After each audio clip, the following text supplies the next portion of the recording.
Hey, tu as déjà assisté à un arc-en-ciel de feu? Ouais, moi non plus. Et un arc circum-horizontal?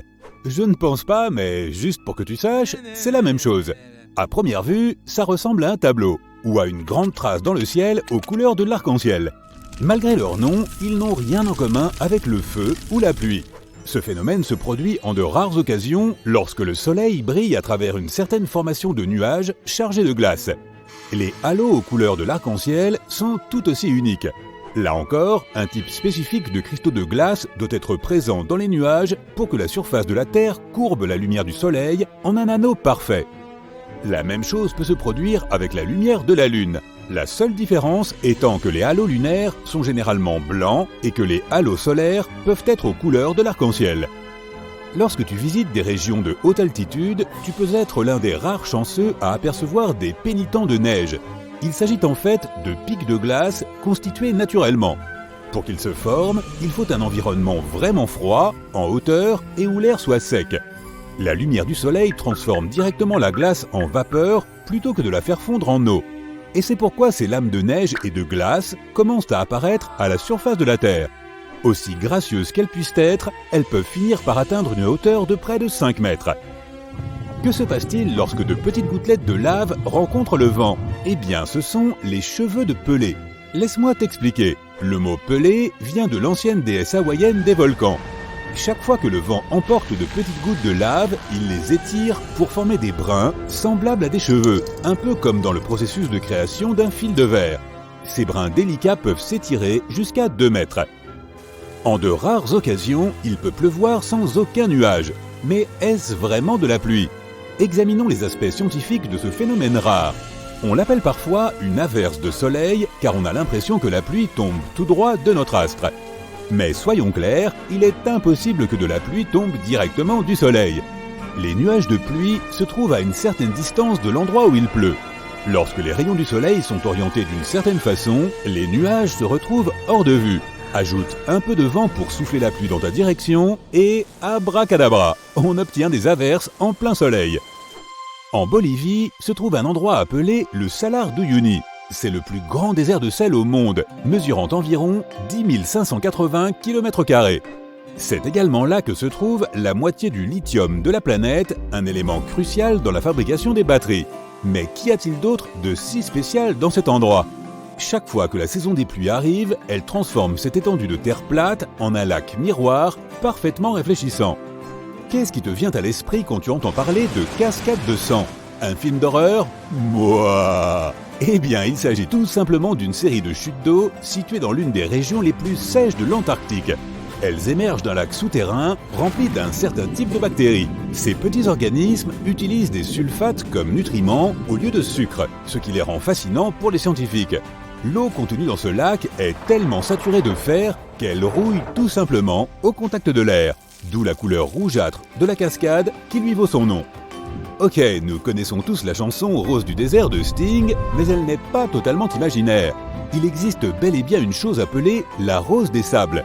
Il ne s'agit pas d'une plante, mais d'une formation unique de gypse. Elle se développe dans des endroits secs et sablonneux qui peuvent être occasionnellement inondés. Ce passage constant entre un environnement humide et sec permet aux cristaux de gypse d'émerger entre les grains de sable, les emprisonnant dans une forme de rose. Tu as déjà entendu parler de l'œil de l'Afrique? Les scientifiques essaient toujours de comprendre comment il s'est formé. Tu ne peux le voir que si tu le survoles, mais il s'agit en fait d'un dôme naturel. La structure de Richat, formée il y a environ 100 millions d'années. Et non, je n'étais pas là à l'époque.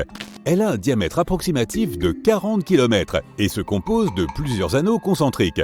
Le plus grand, ou la zone centrale, mesure environ 30 km de diamètre. Les astronautes ont été parmi les premières personnes à le remarquer et elle a été abondamment étudiée depuis. Aujourd'hui encore, lorsque les astronautes atterrissent en Floride, ils savent qu'ils sont presque chez eux lorsqu'ils aperçoivent l'œil de l'Afrique. L'un des arbres les plus joliment colorés du monde se trouve aux Philippines et en Indonésie. On l'appelle l'eucalyptus arc-en-ciel. Il doit son nom à son écorce qui change de couleur et se détache au fur et à mesure que l'arbre vieillit. L'écorce vert vif est la plus jeune car elle regorge de chlorophylle que l'on trouve habituellement dans les feuilles. Elle passe ensuite au violet puis à la couleur rouge. Enfin, elle devient brune à mesure qu'elle grandit et perd sa chlorophylle. Ne te fais pas d'illusions en pensant qu'il y a là une forêt tout entière. Il s'agit en fait d'un seul arbre. Et non, ce n'est pas non plus une sorte d'illusion d'optique. Laisse-moi t'expliquer. Sous la terre, il existe un réseau complexe de racines qui relie environ 47 000 formes d'arbres qui émergent du sol. On l'appelle le peuplier faux-tremble. Certains de ces arbres font partie des organismes les plus anciens et les plus grands du monde. Voilà une bonne destination pour tous les voyageurs. Enfin, peut-être pas si bonne que ça en fait. La zone la plus fréquemment touchée par la foudre au monde, selon des données récentes publiées par la NASA, est le lac Maracaibo au Venezuela. Sur tous les jours de l'année, 300 en moyenne présentent des orages à cet endroit. Mais qu'est-ce qui rend cette région si unique au point que des orages s'y produisent aussi souvent? Eh bien, c'est parce que c'est là que l'air frais des montagnes rencontre la brise chaude et humide du lac, ce qui génère de l'électricité au-dessus de lui. Les chutes de la Flamme éternelle se trouvent dans le nord de l'État de New York, près de la frontière canadienne. Dans cette région, il y a une minuscule chute d'eau qui abrite un grand secret, une gerbe de feu d'environ 20 cm de haut. Il se trouve qu'un suintement de gaz naturel alimente la flamme derrière cette cascade. La chute d'eau, pour sa part, fournit une couverture suffisante pour qu'elle reste allumée à peu près tout le temps. Les randonneurs aiment bien la rallumer s'ils voient qu'elle s'est éteinte. Ce phénomène est assez courant, mais cet exemple-ci a gagné en popularité car il est plus récent que la plupart. Et il est très beau sur les photos, soyons honnêtes. J'ai entendu parler de sable jaune, de sable blanc et même de sable noir ici et là, mais je n'avais jamais entendu parler de plages vertes jusqu'à maintenant. Papacoela, également connu sous le nom de Green Sand Beach, est situé à Hawaï et c'est l'une des rares plages au monde à présenter du sable vert. Cette coloration unique provient de la roche olivine qui s'est formée lors de l'éruption d'un volcan voisin. Et à vrai dire, à Hawaï, ce ne sont pas les volcans qui manquent. Oublie les sables verts car certaines autres plages du monde peuvent même briller la nuit, et c'est complètement naturel. Le responsable, une petite chose appelée le phytoplancton, ou microalgues comme on les appelle parfois. Ce sont en fait de petites plantes qui contiennent de la chlorophylle et ont besoin de la lumière du soleil pour vivre et se développer. La plupart des sortes de phytoplancton sont capables de flotter dans la partie supérieure de l'océan, où la lumière du soleil peut encore les atteindre sous l'eau. Lorsque le phytoplancton est agité par le mouvement des vagues et des courants, il émet de la lumière, ce qui donne l'impression que certains brillent pendant la nuit.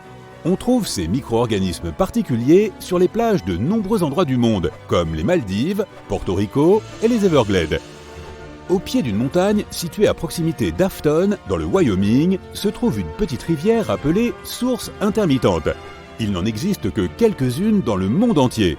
Mais qu'est-ce qui rend ce petit filet d'eau si mystérieux? Peut-être le fait qu'il commence et s'arrête toutes les quelques minutes. Les scientifiques n'ont pas encore trouvé la raison précise de ce phénomène. Ils pensent qu'il s'agit simplement d'un effet de siphon qui se produit dans les profondeurs du sol et qui fait que la rivière commence et s'arrête fréquemment. Si tu as envie d'y jeter un coup d'œil, assure-toi de le faire à la fin de l'été, car c'est à ce moment-là que la source intermittente est la plus active. Enfin, pour le coup, ce n'est qu'une façon de parler.